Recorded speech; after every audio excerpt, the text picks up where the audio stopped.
कि भगवान का नाम दीनानाथ भी है। भगवान ने कौन से ऐसे दीनहीन पर भगवान ने कृपा किया कि भगवान का नाम दीनानाथ पड़ेगा।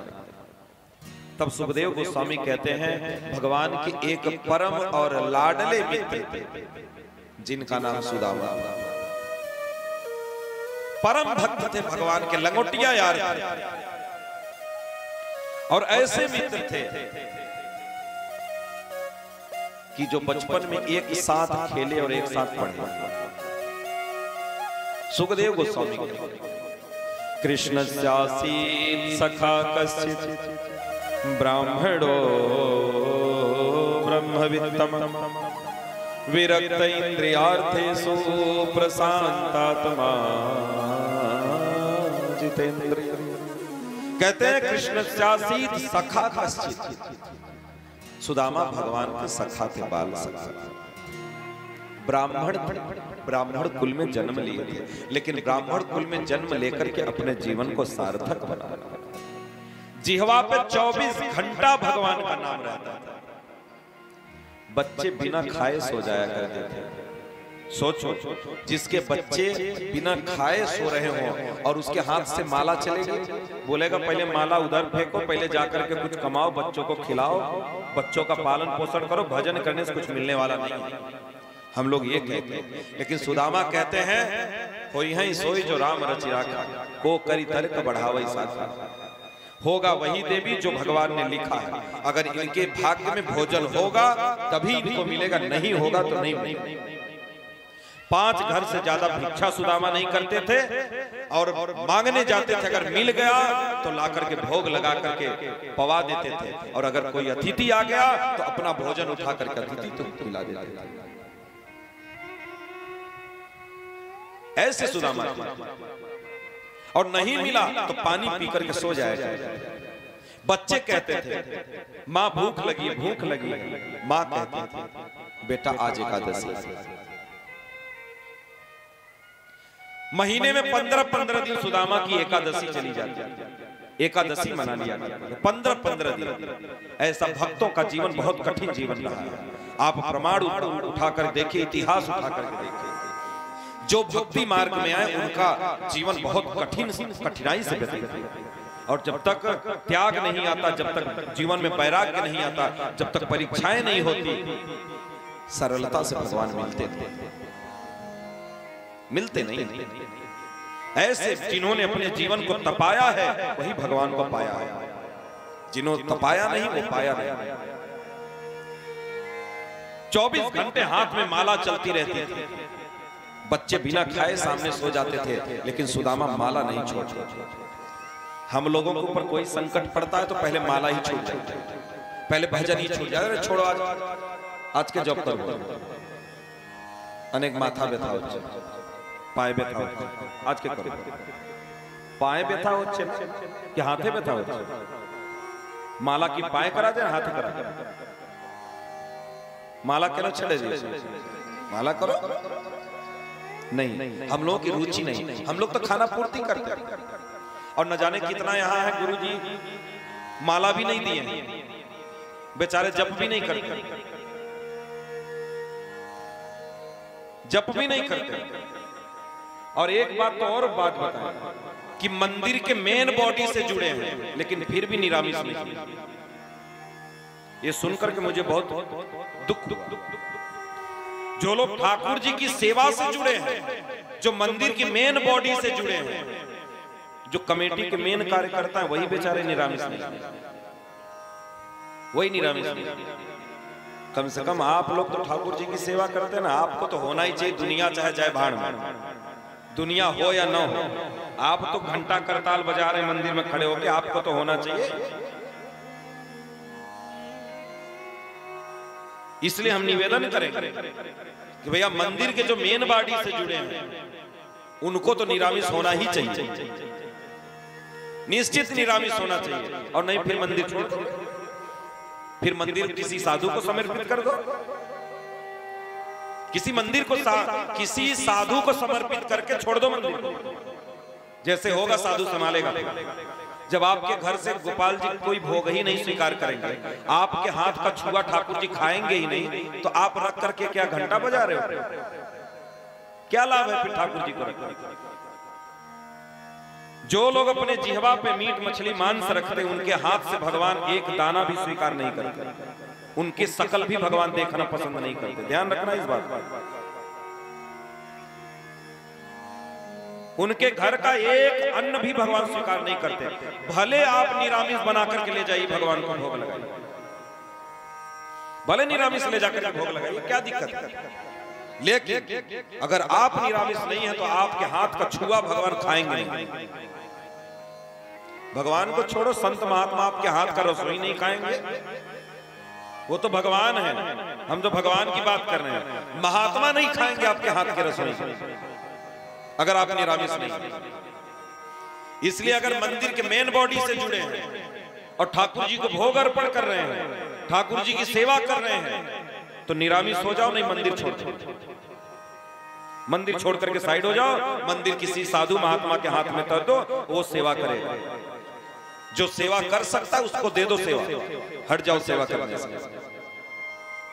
मंदिर पकड़ करके घंटी बजा रहे हैं और खुद के अंदर परिवर्तन नहीं है, सोचते हैं जिह्वा का टेस्ट भी ना जाए और हमारा भजन भी बना रहे हैं। दो चीजें नहीं होती, दो नाव पे पांव नहीं रखा जाता। अगर आप परम वैष्णव नहीं है तो आपके हाथ से भगवान स्वीकार नहीं करेंगे भोग। ध्यान रखना इस बात। आपके हाथ का, आपके रसोई का भगवान भोग स्वीकार नहीं करेंगे। ठाकुर जी की सेवा, साधु सेवा इतनी आसान है, मतलब मुंह उठाए और चल दिए ठाकुर जी की सेवा करने, बस हो गया, हम तो ठाकुर जी की सेवा करते हैं। ऐसे नहीं होता, बहुत त्याग करना पड़ता है तब ठाकुर जी की सेवा मिलती। करने के लिए करते रहो, बाप दादा छोड़ करके गए, करते रहो सेवा, कोई दिक्कत नहीं। लेकिन जब वो ग्रहण करेगा तब तो ग्रहण करता तो जिंदगी बदल गई होती। ग्रहण किया होता सेवा। और ये भी मैं कह रहा हूं, अगर जिस दिन से निरामिष हो करके ठाकुर जी की सेवा में लग जाएंगे और भजन करेंगे, उस दिन से देखना ठाकुर जी अगर भोग ग्रहण करने लगे ना, तो फिर देखना आपकी दुनिया बदल जाएगी, बदल जाएगी। इसलिए भैया करना है भजन तो अच्छे से करो, और नहीं तो फिर तिलक कंठी हटाओ और जम करके खाओ, आनंद लूटो, कोई मनाही नहीं, कोई मनाही नहीं, कोई रोक टोक नहीं। कोई आपको रोकने जा रहा है, कोई आपको रोक रहा है, कोई नहीं रोक रहा। लेकिन जो नियम देखो, हम भी थोड़ी आपको रोकेंगे कि भैया तुम मंदिर में सेवा मत करो, निकल जाओ मंदिर से, हम थोड़ी बोलेंगे। लेकिन जो सच्चाई है वो बोलो। अगर सुन सकते हो तो सुनो, नहीं तो राधे राधे। इसलिए अगर भगवान की सेवा करना है, साधु सेवा करना है, तो आपको त्याग करना ही पड़ेगा। करना पड़ेगा। नहीं कर सकते हैं तो ठाकुर जी की सेवा करने के आप अधिकारी नहीं। इसलिए ठाकुर जी का विग्रह एक मर्यादा का विग्रह है। हमें बहुत सोच समझ कर उनकी सेवा करना। जो मन करता है वही मंदिर में घुस जाता है, नहाया है नहीं नहाया है, कैसा है कैसा नहीं, मंदिर में घुस जा रहा है। ठाकुर जी हैं कि कोई खिलौना है, कोई गुड़िया डाल बैठा के अंदर रखे? ठाकुर जी हैं, उनकी एक मर्यादा है, मर्यादा में रह करके सेवा की जाती है। इसलिए मर्यादा का पालन करना पड़ेगा। शौचाचार की विधि नहीं है, शौच जाते हैं नहाते नहीं है, कपड़ा नहीं बदलते हैं, मंदिर में घुस जाएंगे, जाकर के सेल्फी खींचेंगे।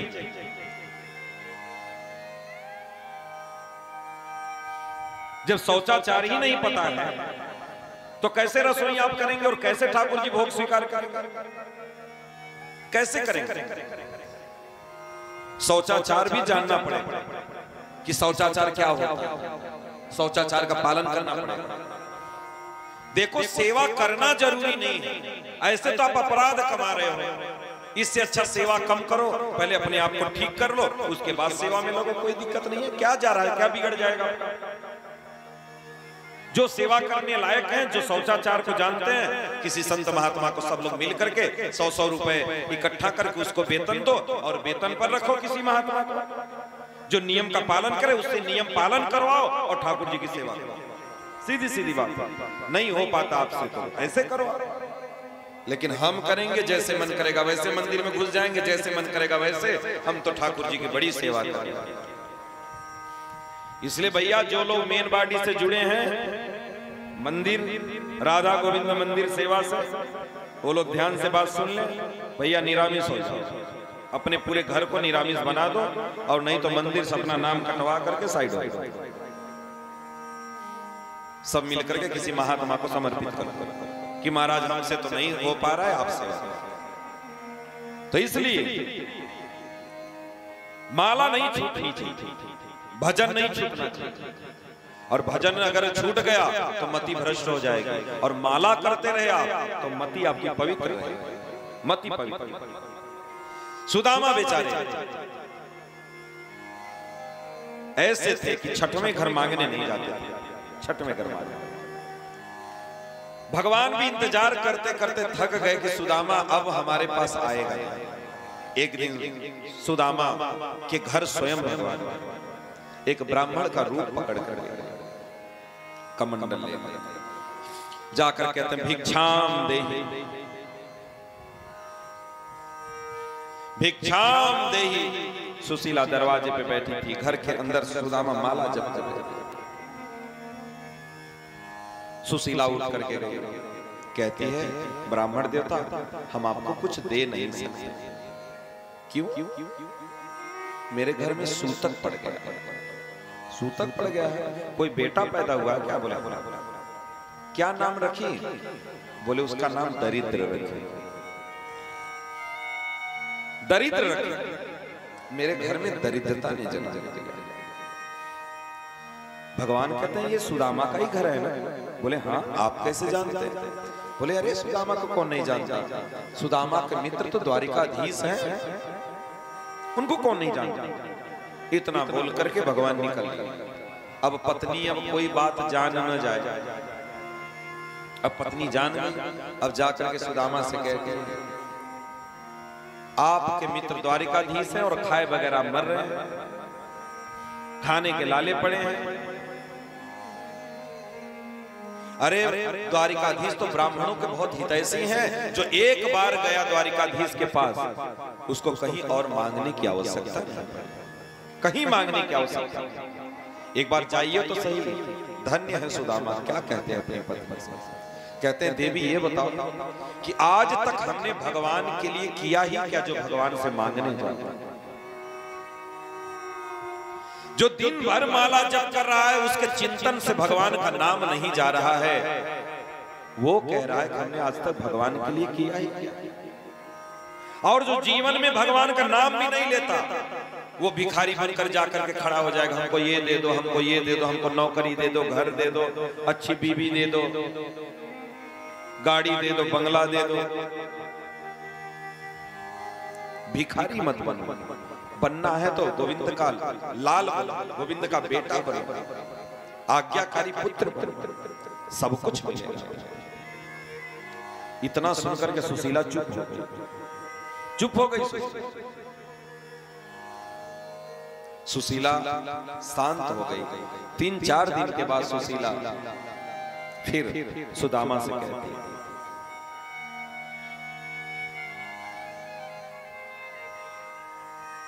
कि भगवान द्वारिकाधीश तो आपके मित्र हैं, लेकिन उससे पहले द्वारिकाधीश भगवान। अरे एक बार द्वारिकाधीश का दर्शन करने चले जाइए। तब सुदामा को याद आया क्या सच कह रही है सुशीला, पुण्य श्लोक दर्शन, पुण्य श्लोक जो भगवान है उनका दर्शन करने का लाभ, दर्शन करने का लाभ। अब तो निश्चित जाना पड़ेगा, लेकिन ये बताओ जाएंगे कैसे? हमारे पास तो ले जाने के लिए कुछ नहीं। पहली बात तो द्वारिकाधीश भगवान है, दूसरे हमारे मित्र। कभी भगवान के पास जाओ, कभी मंदिर जाओ, कभी गुरु से मिलने जाओ, कभी खाली हाथ नहीं जाना चाहिए, कुछ न कुछ हाथ में लेकर के ही जाना चाहिए। और हमारे पास तो कुछ भी ले जाने के लिए नहीं है, कुछ भी ले जाने के लिए। कैसे जाए? सुशीला कही आप चिंता मत करो, आप जाने की तैयारी करो, ले जाने की तो व्यवस्था हम कर देंगे। सुशीला जाती है दौड़ करके पड़ोसियों के घर से 4 मुट्ठी चावल लेकर के आती है, और वो 4 मुट्ठी चावल ऐसे थे कि जहां रख दिया जाए कोई भी देख करके बता देगा कि ये एक घर का चावल नहीं है, 4 घर का चावल है। कोई छोटा, कोई बड़ा, कोई लाल, कोई पीला, सब अलग अलग। सुशीला पोटली में बांध करके सुदामा को दे दी। सुदामा पोटली को खोज करके और द्वारिकापुरी की तरफ चले। थोड़ी दूर ही चले थे सुदामा कि ऊपर से सूरज जल रहा था, नीचे से धरती जल रही थी। नीचे धरती जल रही थी, बेचारे थक गए, बुजुर्ग आदमी थे। एक पेड़ के वृक्ष के नीचे बेचारे गए और अपनी लाठी को रख करके और वहीं विश्राम करने लगे। अचानक उनको नींद लग गई। भगवान कहते हैं आप हमारी तरफ एक कदम चलिए, हम आपको 100 कदम चल करके उठा लेंगे। आप मेरी तरफ देखो तो सही मेरे भाई, एक बार मुड़ करके हमारी तरफ देखो तो सही। हम तो तुम्हें सुख देने के लिए बैठे हैं, हम तो तुमको लाभ देने के लिए बैठे हैं, हम तो तुमको बुद्धि देने के लिए बैठे हैं, बुद्धि देने के लिए बैठे। एक बार हमारी तरफ देखो तो सही मुड़ करके। सुदामा जैसे ही थोड़ा सा चले थे और पेड़ के नीचे उनको नींद आई, वैसे ही भगवान उठा करके उनको ले जाए समुद्र के किनारे छोड़ दिए। नींद खुली, देख रहे हैं समुद्र के किनारे बहुत सारे नौका वाले द्वारिकापुरी द्वारिकापुरी द्वारिकापुरी बोल रहे थे, चलिए द्वारिकापुरी द्वारिकापुरी। सुदामा किसी से बोल नहीं रहे थे कि हमको भी जाना, किसी से नहीं बोल रहे थे। क्यों नहीं बोल रहे थे? क्योंकि उनके पास देने के लिए कुछ पैसा नहीं था, इसलिए बोल रहे थे। भगवान वहां से द्वारिकापुरी समुद्र के किनारे ले गए, फिर वहां नौका लेकर गए। भगवान आपकी प्रत्येक कदम पे मदद करेगा, आप उसके हाथों को पकड़ करके तो देंगे। प्रत्येक क्षण आपकी मदद करने के लिए भगवान बैठा है, लेकिन हम अपने अभिमान में डूबे। भगवान नौका लेकर के आए, बोले बाबा कहाँ जाना है? बोले जाना तो द्वारिकापुरी है, लेकिन हम जाएंगे नहीं आपके साथ। बोले क्यों? बोले आपको देने के लिए किराया मेरे पास है, कुछ देने के लिए। बोले हमको कुछ चाहिए नहीं, एक काम करने आता है आपको। बोले कौन सा काम? बोले आपको कीर्तन गाने आता है? मुस्कुरा और मुस्कुरा के कहते अरे नाविक, जीवन भर हमने यही तो किया, जीवन भर केवल माला ही तो जप किया, और तो हमने जीवन में कुछ किया ही नहीं, केवल माला जप किया। ये तो कीर्तन करना तो मुझे बहुत अच्छे से आता है। द्वारिकाधीश बोले बस हमको यही चाहिए, आप आओ मेरी नाव में बैठो और कीर्तन करो, और मुझे कीर्तन बहुत पसंद है, और कीर्तन करते करते मैं आपको द्वारिकापुरी छोड़ दूंगा। ध्यान रखना, जीवन में आप जो किए रहेंगे अंतिम समय में आपको वही मिलेगा, क्योंकि बैतरणी जो नदी है ना, पार करने के लिए जो आप कमाए रहेंगे ना वही मिलेगा। अगर पाप किए हैं तो मल मूत्र मज्जा अस्थि इन सब की नदी मिलेगी, और अगर पुण्य किए हैं तो हरिनाम रूपी नौका पर बैठ करके बड़े प्रेम से गोविंद के चरणों में पहुंच जाए, बड़े प्रेम से। आज सुदामा जीवन भर नाम जप किए थे, सुदामा नौका पर बैठे, क्योंकि नाव पर बैठने के बाद जैसे आपका और मेरा दोनों का मुख आमने सामने, आप हमको देख रहे हैं, हम आपको देख रहे हैं, वैसे ही नाव एक ऐसी गाड़ी है जिसमें ड्राइवर और सवारी दोनों का मुख आमने सामने। सुदामा के दिव्य कीर्तन को सुन करके भगवान मुस्कुरा, और मधुर छटा को, द्वारिकाधीश के दिव्य स्वरूप को देख करके सुदामा बड़े मस्ती में हरिनाम संकीर्तन कर रहे हैं, और भगवान सुन सुन करके झूम रहे हैं।